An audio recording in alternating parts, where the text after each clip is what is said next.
everyone, I'm Maya Palacio. You're watching Channel 82, and today I have with me MP Dennis Lister III, who's also the chairman of the Bermuda Road Safety Council, and we're going to be talking about their slogan for this month, which is Alert Today, Alive Tomorrow. How are you? I'm good. Thank you for having me on your show today. Thank you so much for being here. We really appreciate you coming out. Yes. So the first thing that I really want the audience to know or get to know is what exactly does your organization do? As the Road Safety Council, we are a governing body, and our job is to promote and recommend road safety ideas or initiatives to the government to help make our roads safer. Okay. So that you guys kind of work alongside, figuring out how to do things that will better the island and then telling the government your ideas to try to help progress the safety on the roads. Yes, we have different members from different, so we have ex officios that represent different government bodies, plus we also have board members that are as I say, normal people from the public that apply to be on the government board. So they bring their ideas or what they see, different concerns, and we discuss and come up with ideas on how we can either address that concern or bring some solution to, whatever that issue is that is being raised. Okay. So my question for you is, how long have you been a member and how long you've been chairman? Been a member since 2010, and I've been the chairman since 2018. It's a role that I have taken to. I enjoy it, the passion that I have for it, and overall just making sure that our roads are safer. We hear all the time about the issues, so I just want to plead and give an appeal to the public to make sure that when you're on our roads, drive with care and caution, slow down, and don't drink and drive. These are some of the biggest issues of road safety or road concerns that we like to address in Bermuda. Now, you being a part of this organization for 10 plus years now, probably, what has been the best or biggest accomplishment that you guys have been able to do? The biggest accomplishment that the Road Safety Council has been a part of is the introduction of roadside sobriety checkpoints. It is an initiative that the police pushed, but the Road Safety Council has been, a part of introducing that. And that helped to change our culture of drink driving. Prior to the introduction, people took that risk of going out to drink and say, I'm going to get in my car, drive home. With the introduction of it, and shortly after it came on, we started to see that change. People were changing their habits, having a plan to get home, whether it's a designated driver, hiring a taxi, a minibus, or even, that last minute, you can call a friend or a relative, that at 3 o'clock in the morning, they'll say, I'll come and pick you up, because they'd rather pick you up than get a call from the emergency services saying you have to go to the hospital. So, it's caught on, people have changed their behaviors, and I encourage people to continue changing that behavior. All right, that's great. Thank you for that. You're welcome. Now, my first question is related to your press release that you put out, and I'm going to go to my notes here. Okay. So, as your press release stated, and I'll quote it, according to the TCD Traffic Code Handbook, Section 4, to all road users of the road states, before using the road, be sure that your alertness or sense of caution is not affected by alcohol or fatigue. Sleep-deprived driving and driving while under the influence are similar in that they both affect your driving ability. Your reaction time, alertness, and attentiveness are diminished along with your ability. Now my question, law does not state that both are the same consequences. Does the Bermuda Road Safety Council have a stance to whether both incidents should be dealt with in the same manner?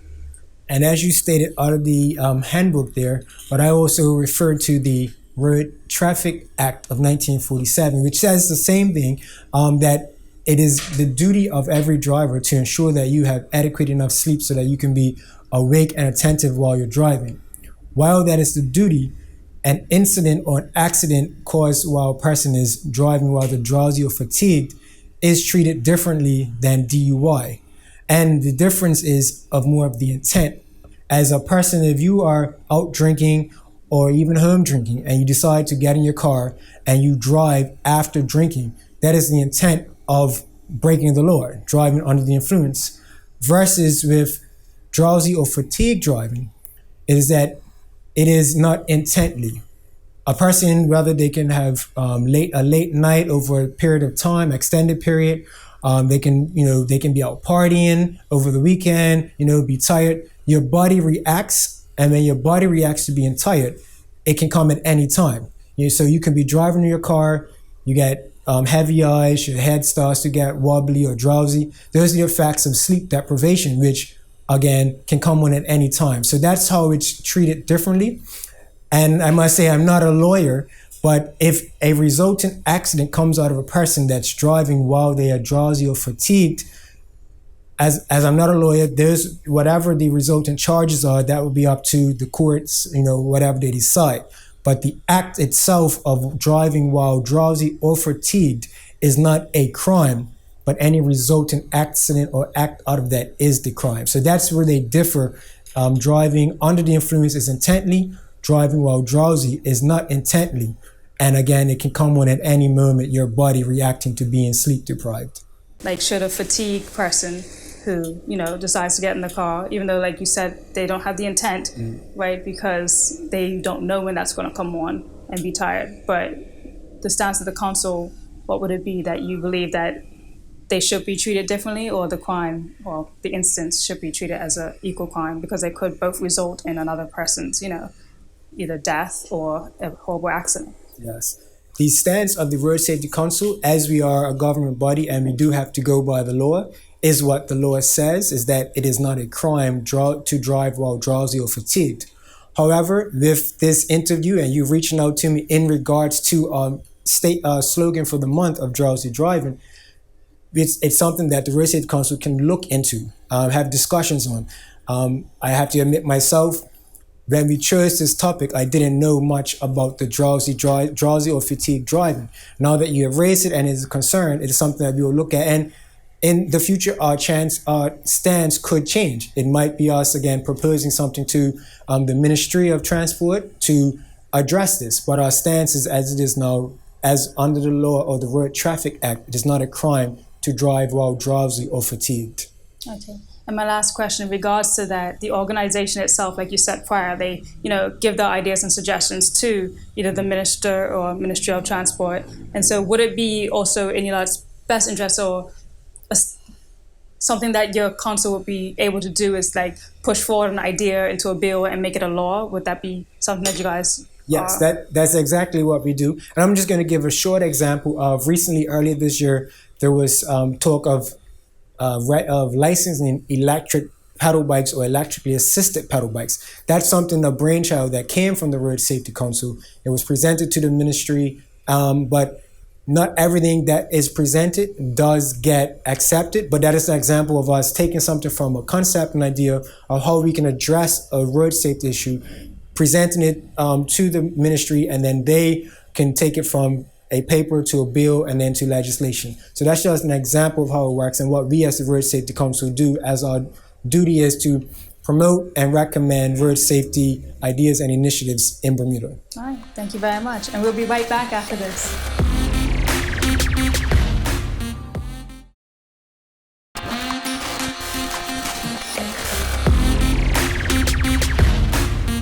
And welcome back. Thank you so much for staying with us. We're talking about the Bermuda Road Safety Council.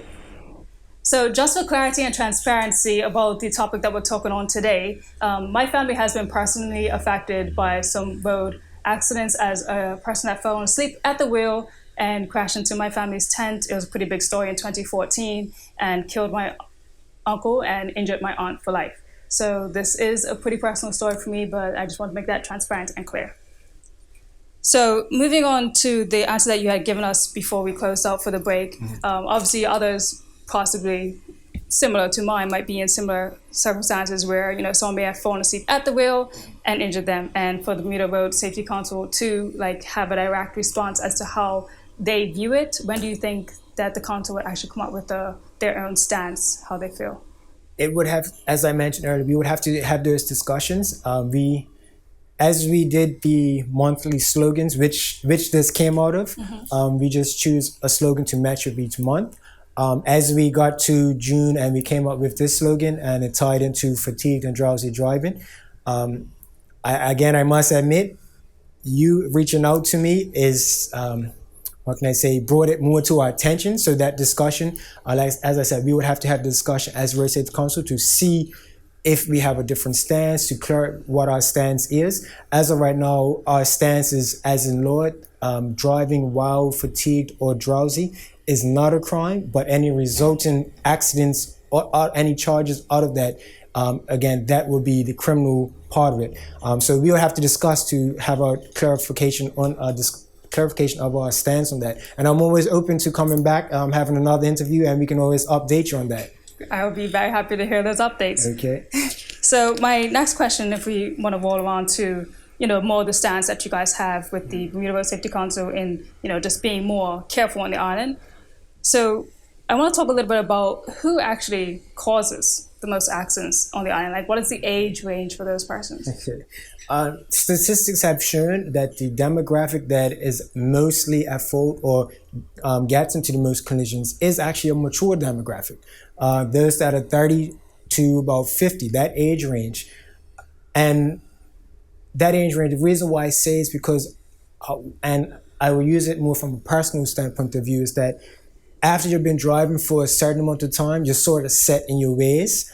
That's one of the hardest challenges that the Road Safety Council has, and part of our education is getting people to change those behaviors. So we see it every day. I see it. You see people overtaking on dangerous corners, nipping in and out on bikes, cars speeding, overtaking. It's a mature person, and it's because sometimes the mindset is, I've been doing this for so long, I've gotten away with it, why stop?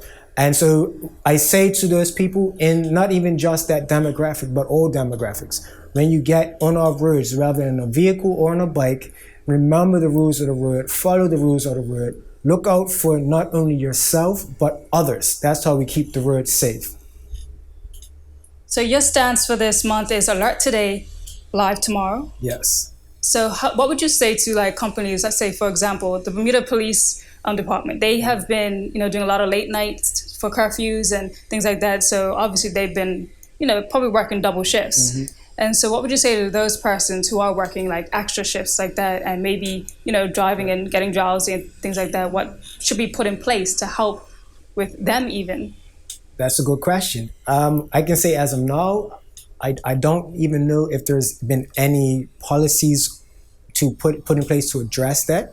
But what I would say is that if you are a business and you have employees that might fall into that category, working late shift, might be working double shifts or so, I would say as an employer, to discuss with your employees. Because the symptoms or the factors of drowsy driving is sleep deprivation. So if a person isn't getting adequate sleep, whether it be because of a job or, any extracurricular activities, if it's on the job, they can reach out to their employees and have a discussion. Whether it could be, I don't know, depending on that type of job, but it's something that the employer and employee may have to have discussion to see how they can address those causes. I will say that and I do have some statistics on here going back over the past 5 years. Yeah, please feel from free to from share the that. Bermuda Police Service, going back over the 5 years. And what I would say is that 2017 was actually the year that we had the most recorded drowsy or fatigue driving accidents, and it was 17 accidents in that year. 14 in 2018, 14 in 2019. 2020 actually saw only 5 accidents, and as of May 2021, we've only had 1 for this year. And it's out of the other DWI, driving while intoxicated, statistics. So if we wanted to compare them, DUI versus falling asleep, I'll go back to 2017. Falling asleep had 17 accidents and DUI had 81. So the falling asleep, it does happen. It might not be as common. So again, we have to do our part, whether it's us as Road Safety Council educating people on tips on knowing how to avoid driving while you're fatigued. Again, discussions between employers and employees, and it may have to come to a wider discussion at a governmental level to see how we can address that. Right. Well, some of those stats that you mentioned, how in 2020 and 2021, obviously they're low right now, but that's also largely due to the pandemic and, Yes. persons having to be off the roads and all the changes that happened throughout. So my question to that would be, now that things have, lessened in Bermuda, do you think there's going to be an uptick? Because already we've had some road accidents so far just from relaxed things happening and people, summertime again, drinking, the heat, and then driving is semi in our culture, which shouldn't be. Yeah. But, is there a concern for a spike, and what are you guys doing to address it? If you ask me if there's concern for a spike, I would say there always is. The factors can range. As you said, it's summertime now. I know we're still on the COVID time, but in usual times, and we may see there will be more parties. So that could be a factor for people going out. It didn't happen last year, but I know 2019 and going back, you had Bermuda Heroes Weekend. And that was a week where some people try to party every day, sun up to sundown. And, that right there is depriving yourself of sleep and could be a factor. So as I said, I can say there might be a spike, there might not be. I would just say to people, again, it's about planning. The same as if you plan to go out to drink. If you plan to go out and party, some people might party all weekend, Friday night, happy hour, Saturday, Sunday. Again, you plan on, if you know that you're going to be out every night, you might not. Some people might work a day job on a weekend, then go out and party. Try and plan to get in some extra hours of sleep, or reduce some activity so that you can get some sleep. If there is a spike, what I can say is, I just encourage people, do your part to keep us safe. Again, it's a personal plea. Plan ahead. Also take care of others. If you see someone that you know, similar to driving while intoxicated, you can tell if a person is intoxicated and going to get in their vehicle. You might be out and you can see a person that could also be drowsy. Be responsible. If you see someone, say, hey mate, you're tired. You might need to catch yourself before you get in your car. In that moment, a person might not think about what happens 2 minutes down the road. They just think, I just want to get in my car and get home. So we all have a part to play, whether it's us, ourselves, or looking out for other people, whether it's drunk driving, under the influence, or fatigue driving. Try to be responsible and see someone, tell them, no, catch yourself before you get in that vehicle. Thank you for that. And just for another clarity, when it came to my family, the accident happened during Cut Match, which is a pretty, active holiday where people are drinking, not really sleeping, and things of that nature. And so that's where my experience comes from. And also, which is sort of sad to say, another experience that I had is actually quite recently. I'm not going to say the person was, but very connected to me. And it was that they got hit in the back of their car with another person who had fallen asleep at the wheel. And that was recent, and they decided not to report it. So looking at the stats that you showed, and I'm thinking how many persons probably decide not to report, persons who have fallen asleep at the wheel because, we'll just figure it out ourselves, or, things like that. Because it's not really a crime, so why have the need to report? So, what I would say to that is like any other accident. A person should report it. But sometimes we do know that some people, they like to handle it them and the other driver. But it should be reported so that, for one, the police can attend, they can do their job in recording whatever has to be recorded. And also that statistics can be recorded so that when I have interviews like this, that we can have the database to say how many accidents, the results of these accidents and whatnot. And I would encourage again people, if an accident does happen, please call the police so it can get reported and recorded so that we can have an accurate, so that in 2 years, 3 years time, when we look at the data, we can now come back and make decisions based off the data.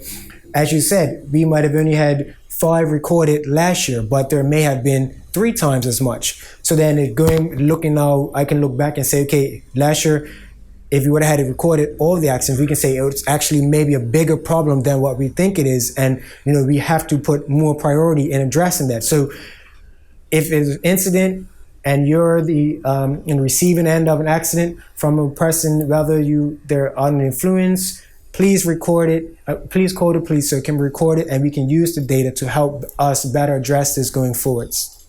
Thank you very much. You're welcome. Okay, and we'll be right back right after this.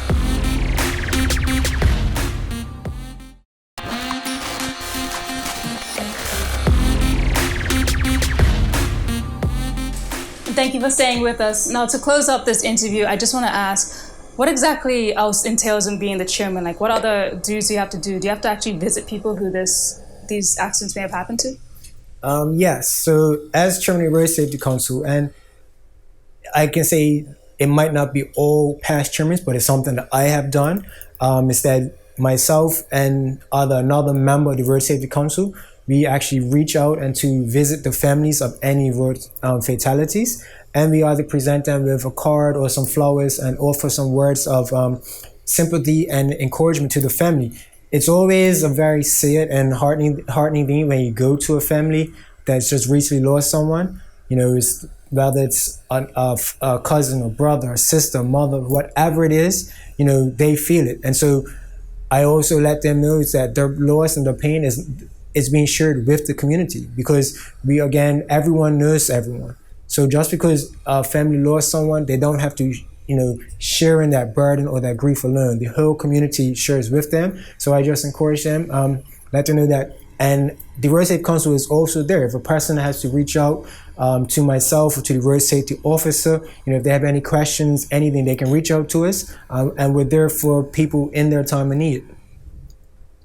And now to close out, do you have anything to say to like the public, my generation specifically, in order, just about, curfews maybe being lifted soon, things are going to start to get a little bit back to feeling like normal, and partying and drinking, it's a part of what we do. Like, what words would you have? You say words. I have a lot of words. What I say is it's a general, but also I go more specific. A general road safety message of, while you're on the roads, drive with care and caution, slow down, don't drink and drive. But to be more specific to your question with young people, summertime, it's sort of free up vibe and atmosphere. What I say is, you can free up, but don't free up where you forget the rules of the roads. If you're going out to drink, to party, have fun, remember to plan how you can get home safe. If you're going out with a group of friends, someone can be a designated driver. If it's summertime, you might plan to go Friday, Saturday, and Sunday. You alternate your friends. One friend is the Friday night designated driver. Saturday night is another, Sunday night's another. So that way everyone can have fun and know that you're rotating who's being a responsible person. And even more pertinent is the curfew. Since March of last year, we've seen an increase of people with the curfew trying to race to get home. And so what I would say to those people is, it's all again about planning. If you know you're going to be out and you're going to be out late, close to curfew, plan to give yourself enough time to get home. You don't want to be racing, trying to be curfew. For one, anything could be any traffic to hold you up. Give yourself time. It's a risk you don't want to take. You might think, okay, I can speed, but you're not the only person. It might be someone else. So two people speeding in the same place, that can end into a serious accident. So plan, give yourself enough time. If you know you have to be home at curfew for 12 o'clock, try and leave at 11:30. Even if you might only take 10 minutes to get home, you'd rather be safe than sorry. So plan. That's my words that I stress to everyone. And again, just be safe.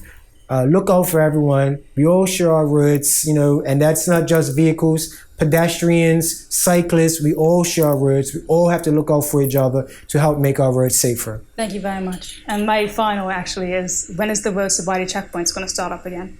For the Road Safety Council, that's a good question. Actually, you led me into some other things. I'm just going to take a few minutes on. As you saw in the Road Gazette last week, the Bermuda Police Service announced that they'll be starting the roadside sobriety checkpoints again. We have no control with them. The BPS does theirs. So what the Road Safety Council, what we do, and we've actually just purchased our own, they're called Dragar alcohol analyzer guns. So previously we were borrowing from the Bermuda Police Service. Now we have our own. So as we get closer to Cop Match and summertime, we'll have random times, but they will be advertised in the Road Gazette of when we will be doing our mock sobriety checkpoints. And those are basically just educational. We don't always want every time a person interacts with the police is something negative. You're getting pulled over at a roadside sobriety checkpoint because, either you were intoxicated or police are just doing a check. We want to educate people on what to do when they get to this mock sobriety test, how to understand the blood alcohol level. So that was our decision behind pushing this initiative. So when you do see us advertising it, when you do see us at the location we'll be at, please, I invite you, come over. Even if you haven't been drinking, you can still take a blow just for the sake of doing it to understand it. But if you do see us and you're out, we'll be at locations rather on this holiday. For cup matches coming up, we might be at the Horseshoe Beach, or if there is a game, we might be somewhere in St. George's. On a random weekend night, we might be on a Friday or on Sunday somewhere in town where there's people are drinking at bars. If you see us out, come to our booth and you take a blow, and we actually have it, tag name is blow to note. So you take the nozzle, you blow in it, and then after a few seconds, it gives you a reading of your blood alcohol level. And again, it's about educational and learning. So if you're a person, you were just at the bar, you had a number of drinks over a period of time, and then you come and you take a blow, you get your reading, and then you can know, okay, I had 3 drinks, maybe 2 shots, and my reading is saying 0.80 or might be over. So you can now gauge going forward. So when you go to drink, how much you can drink. Right. And just a tidbit for those watching, it takes 1 hour for 1 ounce of alcohol to flush through your system. So again, that's a way for you to know. Most of us go out to drink in an hour. We can have 6 drinks and a number of shots. So if it takes 1 hour, that means there's 6 drinks and 3 shots you had. That's going to take you over 6 hours to flush totally out of your system. So if you're out drinking at 8 o'clock at night and curfew's coming up, let's say the place you're established at, you're leaving there at 11. Be cautious of the time. Be cautious of time, but also again, be cautious because you might think you're still sober because you're not having the effects, but the alcohol is still in your system. Mm-hmm. And so again, this is why we say, plan how you're going to get home. You don't want to take that risk. You get stopped and now you have a DUI charge. Plan how you get home so you keep not only yourself, but all road users safe. All right. Well, thank you very much for those words. Really appreciate it. And thank you for being here. And thank you for having me. All right. Thank you everyone for watching. This has been Maya Palacio with Channel 82.